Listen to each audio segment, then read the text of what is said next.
वो जो खुदा की जिंदगी की शरीयत को भूल चुके हैं। इस उन्वान के साथ आइए हम इकट्ठे खुदा के कलाम का मुताला करने में कुछ वक्त गुजारें। जब हम बागे अदन की तारीख देखें तो हम इस नतीजे पर पहुंच सकते हैं कि आदम और हव्वा के गुनाह का आगाज तब हुआ था जब वो खुदा की शरीयत को भूल गए थे। चाहे ये आजमाइश की वजह से था या दीगर जिस्मानी वजूहात, वो खुदा के इस कानून को भूल चुके थे कि तुम नेकोबद की पहचान के दरख्त का फल ना खाना। इससे वो गुनाह की तरफ चले गए और आखिर में वो बदकिस्मत लोग बन गए जो गुनाह में मुलव्वस थे। तो फिर हम एक लम्हे के लिए उन तमाम लोगों के बारे में सोचते हैं जो आज इस दुनिया में रहते हैं। इस दुनिया की आखिरी अदालत किए जाने की अहम तरीन वजह क्या है? इसकी वजह यह है कि तमाम बनेनो इंसान अपनी जिंदगियां गुजारते हुए खुदा की शरीयत को भूल गए हैं। क्योंकि वो खुदा की शरीयत की तालीमात के मुताबिक जिंदगी नहीं गुजारते और ना ही खुदा के आयन की पैरवी करते हैं, तो उनका अंजाम ऐसी सूरत हाल में होता है जहां खुदा इस दुनिया की अदालत करने के सिवा कुछ नहीं कर सकते। हम वो रूहें हैं जिन्होंने आसमान पर गुनाह किया और जमीन पर फेंक दिए गए थे। खुदा से हमारे तमाम गुनाहों और खताओं की माफी हासिल करने की गर्ज से हमें इस जमीन यानी पनाह के शहर में एक मुख्तसर जिंदगी बख्शी गई है। हम कह सकते हैं कि बनिनो इंसान की सूरत हाल ये है जो इस दुनिया में रह रहे हैं। इसलिए सबसे बढ़कर हमें खुदा के आइनो कवानीन को हरगिज नहीं भूलना चाहिए। आसमान में खुदा के खिलाफ गुनाह करने की अहम तरीन वजूहात में से एक खुदा की शरीयत को भूलना है। आज के आलमी गांव में समुद्र की रेत की मानिंद बहुत सी कलीसियाएं और बहुत से लोग हैं जो खुदा पर ईमान रखने का दावा करते हैं, ताहम वो अपनी जिंदगियां गुजारते हुए खुदा की शरीयत को भूल चुके हैं। वो भूल गए हैं कि सब्बत कौन सा दिन है और क्या उन्हें खुदा की जिंदगी की ईद मनानी चाहिए या नहीं। क्योंकि वो इस बात को जाने बगैर अपनी जिंदगियां गुजार रहे हैं, इसलिए यशायाह नबी ने नबुवत की कि खुदा जमीन को वीरान और खाली करने वाले हैं और इसकी सूरत को बर्बाद करेंगे, क्योंकि लोग खुदा के अब्दी अहद यानी खुदा की शरीयत और आईन ज़वाबत को भूल गए।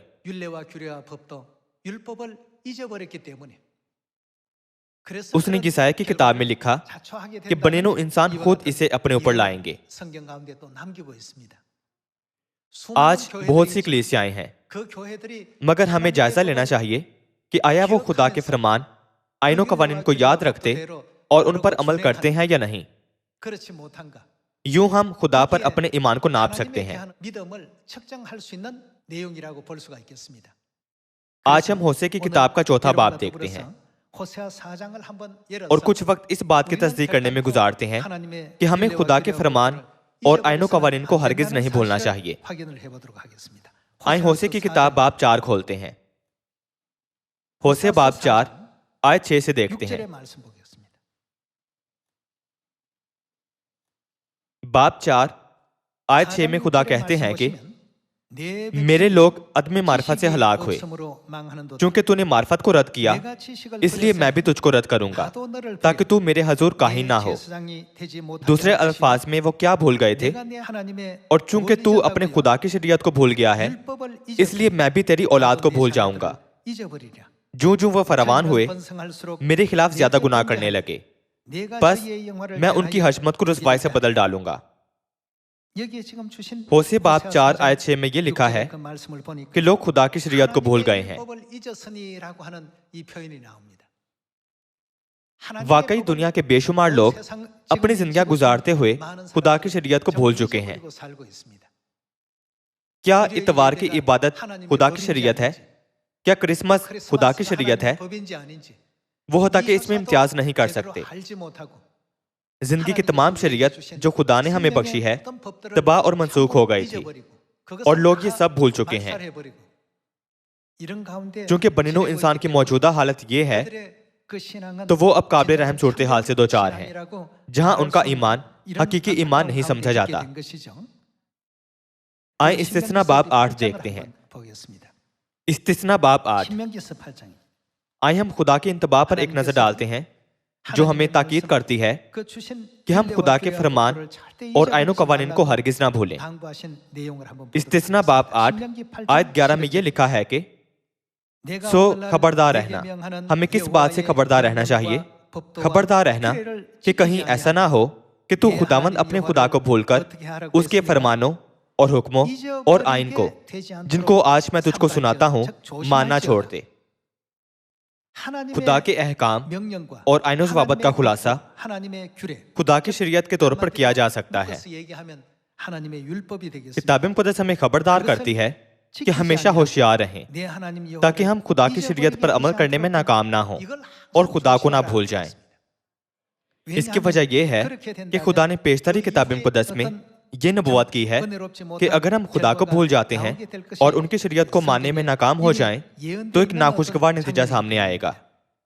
예. खुदा ने हमें 하나님께서 बरकत देने की 이와 गर्ज से 같이 우리에게 अपने आइनो 복을 ज़वाबत 주시기 और 위해서 शरीयत कायम की है। 하나님의 율례와 규례와 법도를 이와 같이 제정해 놓으셨는데 ताहम 오늘날 आजकल 많은 हमारे 교회들이 गिर्द अनगिनत 안식일을 कलीसियाएं 잊어버리고 सबत का 일요일을 दिन, 유월절을 ईद फसा 잊어버리고 크리스마스 और ईद क़याम को भूल चुकी हैं। 초막절을 잊어버리고 इसकी बजाय वो अपनी मर्जी से इतवार की इबादत, 임의대로 क्रिसमस 이와 같이 और 만들 수 इंसान की 있는 बनाई ईदें 그런 मनाते हैं। 교회들이 우리 주위에는 무수 있습니다. 그래서 इस हवाले से 그 예적 जब हम ईमान के जद दाऊद की तारीख देखें 역사를 보면 तो जब दाऊद की मौत का वक्त नजदीक आया 이제 임박해서 तो उसने अपने बेटे सुलेमान को एक ताकीद की। 부탁하는 장면이 있습니다. दाऊद ने सुलेमान से 그 कहा 장면 कि 속에서도 तुम्हें खुदा की 하나님의 शरीयत हरगिज नहीं भूलनी चाहिए। 잊어버려서는 안 된다. उसने इसे अपनी आखिरी वसीयत के तौर पर छोड़ा। 떠나는 ये मंजर पहले सलातीन बाब 2 में लिखा है। 나오는 장면이죠. 그리고 또 नीस जब मूसा ने यशवा को इसराइलियों की रहनुमाई का सारा इख्तियार सौंपा 통솔하고 또 이끌어갈 तो उसने भी उसे यही ताकीद की कि तू खुदा की शरीयत को हरगिज ना भूलना। 당부하는 그러한 또 내용이 하나님의 법을 잊어버리지 말라고 말이죠. ये लिखा है कि 어느 시대든지 अगर हम किसी भी जमाने में 하나님의 율법을 잊어버리게 जब भी 된다면 खुदा की शरीयत को भूल जाएं 그때부터는 큰 어떤 तो उसके बाद से बड़ी 하나가 मुसीबत 임하게 आएगी 불행한 और 일들이 नाखुशगवार वाकयात 올 수밖에 रूनुमा होंगे। 없다고 했습니다. 우리 신명기 आए इस्तिस्ना 28장 बाब 한번 28 열어서 देखते हैं 거기에 और इसके 대한 बारे में 내용을 मालूम 한번 करते हैं। 찾아보도록 하겠습니다. इस्तिस्ना बाब 28 इस्तिस्ना बाब 28 신명기 आयत 1 में ये लिखा है कि और अगर तू खुदावंद अपने खुदा की बात को जांफशानी से मानकर उसके इन सब हुक्मों पर जो आज के दिन मैं तुझको देता हूँ एहतियात से अमल करे तो खुदावंद तेरा खुदा वो क्या करेंगे? दुनिया के सब कौमों से ज्यादा तुझको सरफराज करेगा। ये लिखा है कि जब हम मुकम्मल तौर पर खुदा के आइनो कवानीन की पैरवी करें और उनके तमाम अहकाम माने तो खुदा हमें सब कौमों से ज्यादा सरफराज करेंगे। आयत 2 से जारी रखें और अगर तू खुदावंद अपने खुदा की बात सुने तो ये सब बरकतें तुझ पर नाजिल होंगी और तुझको मिलेंगी। शहर में भी तू मुबारक होगा और खेत में भी मुबारक होगा।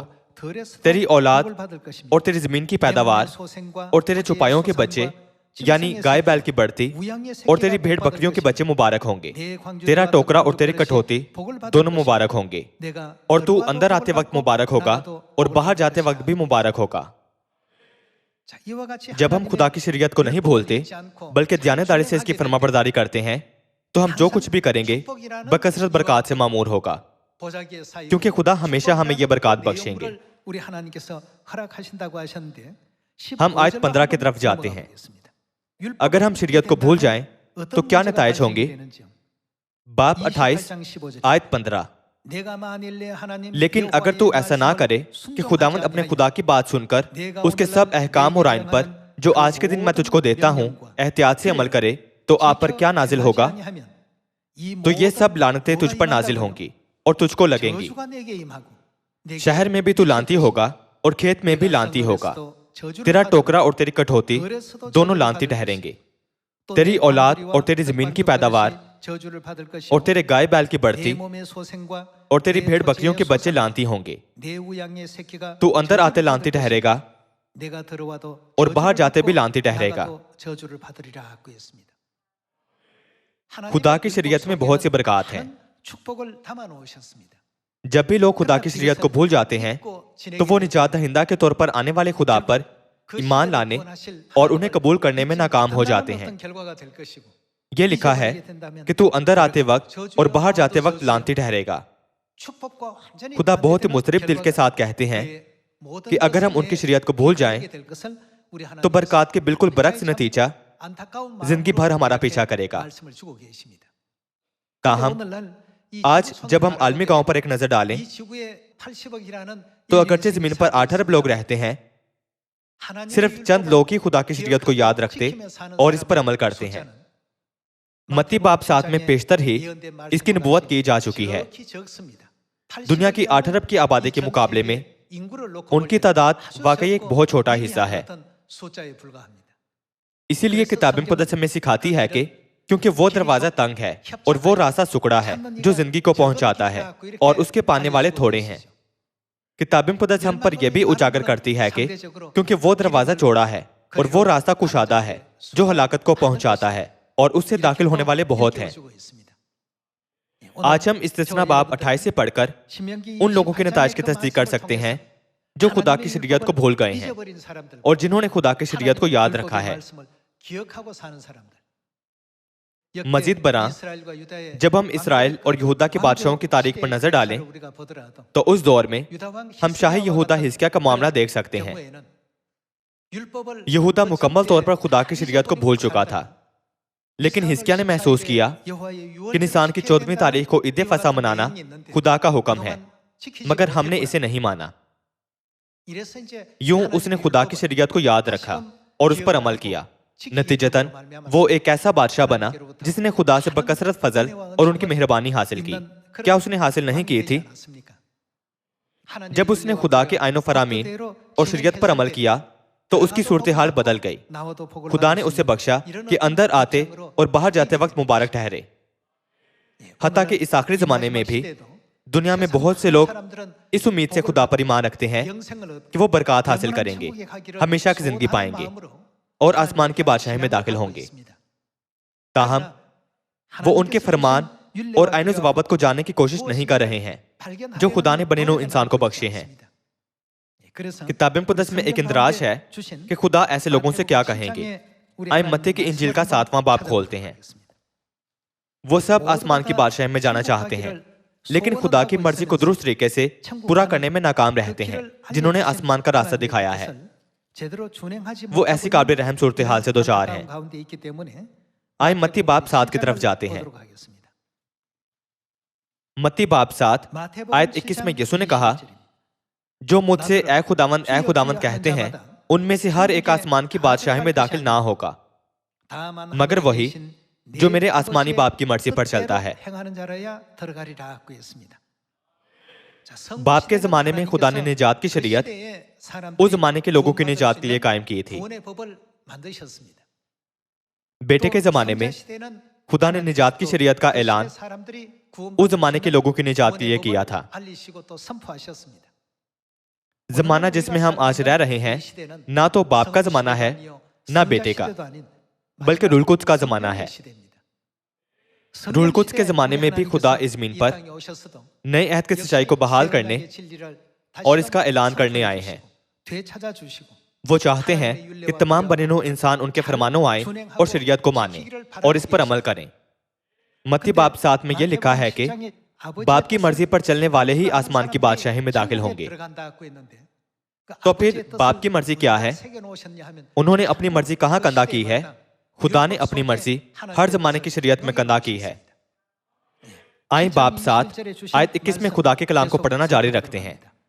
जो मुझसे ए खुदावंद कहते हैं उनमें से हर एक आसमान की बादशाही में दाखिल ना होगा, मगर वही जो मेरे आसमानी बाप की मर्जी पर चलता है।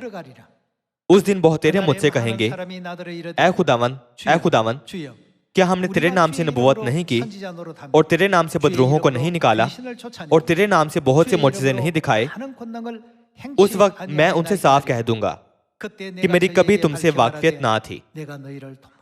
ये लोग किस पर अमल करते हैं? वो गैर शरई कामों पर अमल करते हैं। दूसरे अल्फाज में, क्या वो खुदा की शरीयत पर अमल करते हैं? खुदा की शरीयत पर अमल ना करने को बेशरा कहते हैं। यीशु ने कहा, ए बदकारो, यानी तुम जो बेशरा हो, मेरे पास से चले जाओ। आखिरकार आसमान की बादशाही उन्हें बख्शी जाएगी जो खुदा के फरमानों कवानीन और शरीयत पर यह पुख्ता ईमान रखते हुए अमल करते हैं कि इन्हें हमारे खुदा ने कायम किया था। तो फिर हम सब्बत के दिन के बारे में सोचते हैं जो हम आज मना रहे हैं। खरूज बाब 20 में 10 अहकाम में खुदा इसका इजहार कैसे करते हैं? खुदा सब्बत के दिन के मुतालिक क्या कहते हैं? इसे भूल जाओ, तुम्हें इसे मानने की जरूरत नहीं है। क्या उन्होंने ऐसा कहा था?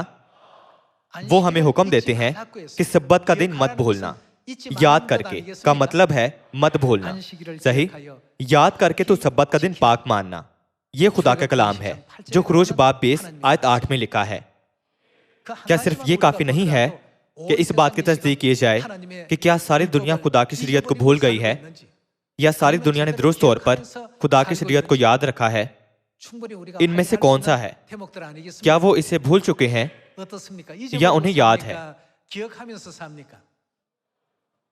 उन्हें कुछ भी याद नहीं है, हत्ता के सब्बत का दिन भी नहीं।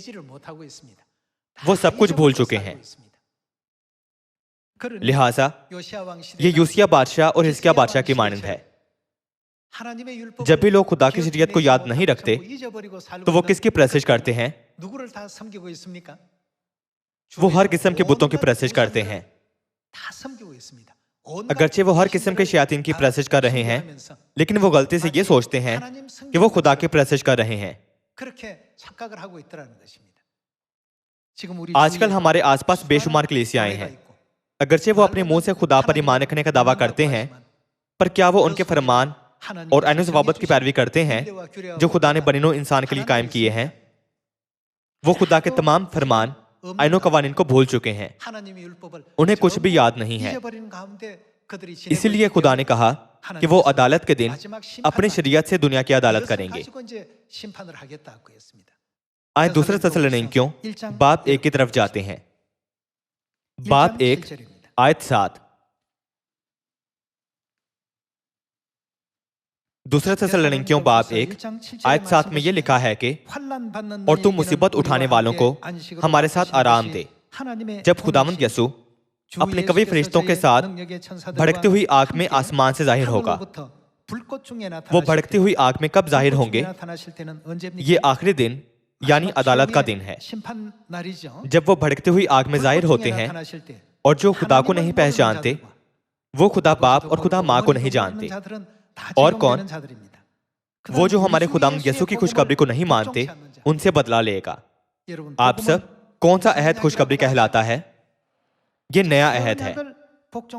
अगरचे खुदा ने किताब मुक़द्दस में 12 हमें नए अहद के बारे में सिखाया है, पर ये लोग उनके सब कलमात भूल गए हैं। बस खुशखबरी की फरमाबरदारी ना करने वालों का अंजाम क्या होता है? वो खुदावंद के चेहरा और उसकी कुदरत के जलाल से दूर होकर उन्हें क्या सजा दी जाएगी? अब्दी हलाकत की सजा पाएंगे। आजकल हमारे आसपास बहुत से लोग हैं जो खुदा की शरीयत को भूल चुके हैं। इसीलिए हमें उन्हें खुदा की शरीयत यानी सब्बत का दिन और ईद फसह सिखाने की जरूरत है। किसने सब्बत के दिन और ईद फसह को बहाल किया और हमें सिखाया? हमें उन्हें इस सवाल का दुरुस्त जवाब बताना चाहिए। शरीयत किसने बनाई थी? खुदा ने नए अहद की शरीयत और पुराने अहद की शरीयत दोनों को कायम किया। तो फिर अगर वो शरीयत पर अमल नहीं करते तो वो शरीयत को कायम करने वाले खुदा के साथ कैसा सलूक करेंगे? हम सिर्फ ये नतीजा अखज कर सकते हैं कि उन्होंने खुदा को नजरअंदाज किया और उनके कलाम की हकारत की। अगर हम खुदा पर ईमान रखते हैं तो क्या हमें उनके फरमान और आइनो कवानीन को हल्का लेना चाहिए? मीका बाब 4 के मुताबिक आखिरी दिनों में शरीयत कहां से सादिर होगी? ये नबूवत की गई है कि सयून में रहने वाले खुदा शरीयत का ऐलान और इसे कायम करेंगे। यसाया बाब 33 के मुताबिक खुदावंद कौन है? वो हमारा शरीयत देने वाला है। दूसरे अल्फाज में ये खुदा हैं जिन्होंने शरीयत कायम की थी। खुदा ने नए अहद की शरीयत और आइनो ज़वाबत को कायम किया था। हमें हफ्ते के दिन सिर्फ इसलिए इबादत नहीं करनी चाहिए कि यह सब्बत का दिन है। हमें उसकी तरफ देखना चाहिए जिसने सब्बत के दिन को मुकर्रर किया था। क्या ये नई अहद की शरीयत नहीं है जिसे हम उनके हुक्म के मुताबिक मना रहे हैं? क्योंकि खुदा ने शरीयत कायम की थी, इसलिए हमें इसे मानना और इसकी फरमाबरदारी करनी चाहिए। अगर सब्बत का दिन और ईद फसा खुदा का हुक्म नहीं है तो फिर ये बेमानी है। हम यसाया बाब 33 की तरफ जाते हैं।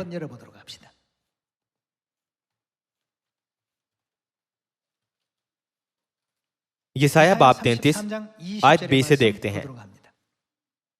हमारी ईद का सयून पर नजर कर, तेरी आंखें यरूशलेम को देखेंगी जो सलामती का मकाम है, बल्कि ऐसा खैमा जो हिलाया ना जाएगा, जिसकी मेखों में से एक भी उखाड़ी ना जाएगी और उसकी डोरियों में से एक भी तोड़ी ना जाएगी, बल्कि वहां यानी सयोन में जुल जलाल खुदावन बड़ी बड़ी नदियों और नहरों के बदले हमारी गुंजाइश के लिए आप मौजूद होगा कि वहां डांड की कोई कश्ती ना जाएगी और ना शानदार जहाजों का गुजर उसमें होगा, क्योंकि खुदावंद हमारा हाकिम है, खुदावंद हमारा शरीयत देने वाला है।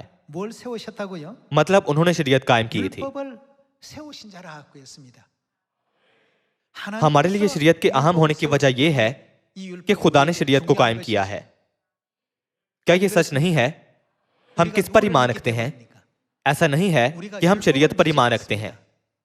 शरीयत हमारे लिए अहम है क्योंकि हम इसे कायम करने वाले खुदा पर ईमान रखते हैं। इसकी वजह यह है कि शरीयत खुदा की तरफ से आई है और ये वो है जिसका खुदा ने हमें हुक्म दिया है। अगर हम खुदा को नजरअंदाज करें और सिर्फ शरीयत पर तवज्जो करें तो हमारा ईमान बेमानी होगा, यह हरगिज फतहयाब नहीं हो सकता। इसलिए हमारे ईमान की सिमत हमेशा शरीयत को कायम करने वाले खुदा की तरफ होनी चाहिए। इस्तिस्ना बाब 28 में लिखा है कि जब हम खुदा के तमाम फरमानों कवानीन और शरीयत की फरमाबरदारी करें तो हम अंदर आते और बाहर जाते वक्त मुबारक होंगे। ताहम अगर हम उनकी फरमाबरदारी नहीं करते तो क्या होगा? किताब मुक़द्दस कहती है कि लानत हमेशा हमारा पीछा करती रहेगी। ये लिखा है कि तू अंदर आते और बाहर जाते वक्त लानती होगा। आप सब हमें यसाया बाब 33 के अल्फाज को याद रखना चाहिए। हमारे लिए खुदावंद कौन है? वो हमारे शरीयत देने वाले हैं। खुदा ने हमारे लिए शरीयत कायम की थी। बाप के जमाने में खुदा यहोवा ने शरीयत कायम की थी। बेटे के जमाने में लूका बाब 22 आयत 7 में किसने नई अहद की शरीयत कायम की थी? यीशु मसीह ने नई अहद की शरीयत कायम की थी। नई अहद की शरीयत जो तबाह हो गई थी रूल कुद्स के जमाने में दाऊद की 37 साल सल्तनत के दौरान दोबारा बहाल हुई। नई अहद की शरीयत जिसकी मुनादी उन्होंने अपनी पहली आमद पर 3 साल तक की, उनकी दूसरी आमद पर भी जरूर कायम होनी चाहिए ताकि हम इसे आखिरी जमाना यानी रूल कुद्स के जमाना में मना सकें। खुदा को खुद इस ज़मीन पर दूसरी बार आना और नया अहद दोबारा कायम करना चाहिए। चूंकि खुदा ने यह अहद कायम किया था, इसलिए कोई और इसे पूरा नहीं कर सकता। चाहे कितने ही उलमा किताब मुक़द्दस के हर लफ्ज का तज्जिया करें, वो हरगिज नई अहद की सच्चाई की शरीयत को नहीं समझ पाएंगे। ताहम खुदा ने हमें नए अहद की शरीयत यानी खुदा की जिंदगी की शरीयत को जानने और इसकी फरमाबरदारी करने की इजाजत दी, जिसे तमाम बनीनो इंसान एक लंबे अरसे से भुला चुके हैं। आज हम शरीयत को कायम करने वाले आसमानी बाप और आसमानी माँ के बारे में सोचें और ईमान रखें कि हम आसमान की बादशाही में जा रहे हैं। मसीह के इन कलमात को याद करते हुए जिन्होंने कहा था कि सिर्फ मेरे बाप की मर्जी पर चलने वाला ही आसमान की बादशाही में दाखिल होगा। आइए हम नई अहद की शरीयत में अपना एतमाद ना खो दें जो खुदा ने हमें बख्शी है। हमें खुदा के फजल को हरगिज नहीं भूलना चाहिए, बल्कि उनका शुक्र अदा करना चाहिए। हम मीका बाब 4 आयत 1 से देखते हैं।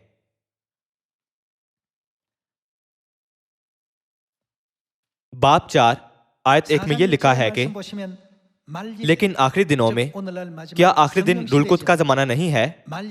लेकिन आखिरी दिनों में यूं होगा कि खुदावंद के घर का पहाड़ पहाड़ों की चोटी पर कायम किया जाएगा और सब टीलों से बुलंद होगा और उम्मतें वहां पहुंचेंगी और बहुत सी कौमें आएंगी और कहेंगी आओ खुदावंद के पहाड़ पर चढ़ें और याकूब के खुदा के घर में दाखिल हों, और वो अपनी राहें मतलब सच्चाई 우리는 खुदा क्या 그 करेंगे? 길로 어떻게 한다고요? वो अपनी राहें हमको 하나님은 बताएगा 가르치시고 우리는 और हमें वो होना 가르치는 चाहिए 그 길대로 जो उनकी राहों पर 그대로 चलें। 준행할 줄 아는 우리가 돼야 되겠습니다. क्या ये राहें जिंदगी की शरीयत नहीं है जो खुदा हमें रुलकुत के जमाना में बख्शेंगे और हम उसके रास्तों पर चलेंगे? क्योंकि शरीयत कहाँ से सादिर होगी? आखिरी दिनों में शरीयत सयोन से और खुदावंद का कलाम यरूशलेम से सादिर होगा। यूं शरीयत सयोन से और खुदावंद का कलाम यरूशलेम से सादिर होगा। तो फिर जिंदगी की शरीयत के हवाले से जिसका खुदा ने आखिरी दिनों में ऐलान किया, हमें क्या करना चाहिए? क्या हमें सोचना चाहिए कि मैं शरीयत को भूल सकता हूं और इसके कुछ हिस्सों को छोड़ सकता हूं? क्योंकि मेरी सूरत हाल ऐसी है तो मैं शरीयत के कुछ हिस्सों को छोड़ सकता हूं। नहीं, हमें ऐसा नहीं सोचना चाहिए। चूंकि अनदेखे रूहानी जहान में शरीयत नागुज़ीर है, इसलिए खुदा ने अपनी शरीयत में वो तमाम तरीके कायम किए हैं जिनके जरिए हम अंदर आते और बाहर जाते वक्त मुबारक हो सकते हैं। हमें शरीयत को बजाते खुद एक शरीयत नहीं समझना चाहिए, बल्कि पहले हमें इसे कायम करने वाले के बारे में सोचना चाहिए। आज हम एहतियात से सोचेंगे ये शरीयत हमें किसने दी है, ताकि जब हम 3 वक्तों में सब्बत का दिन, दुआ या औकात और 7 ईदें मनाते हैं तो हम हर एक शरीयत में मौजूद खुदा के फजल, बरकत और मोहब्बत को याद रखें। एक बार फिर मैं आप सबसे ये कहना चाहूंगा कि इनमें खुदा की मोहब्बत को हरगिज ना भूलें। हम वाकई मुबारक लोग हैं। खुदा ने हमारे लिए कायनात का हर निजाम तरतीब दिया है ताकि हम अंदर आते और बाहर जाते वक्त मुबारक ठहर सकें। चूंकि खुदा ने निजात पाने वाले अपने लोगों के लिए सब कुछ मुकर्रर किया है, तो मुझे उम्मीद है कि हम सब सिर्फ उनकी राहों पर चलेंगे और उनसे अजीम बरकत हासिल करेंगे। इसी के साथ मैं आज का वाज खत्म करना चाहूंगा। आपका बहुत शुक्रिया।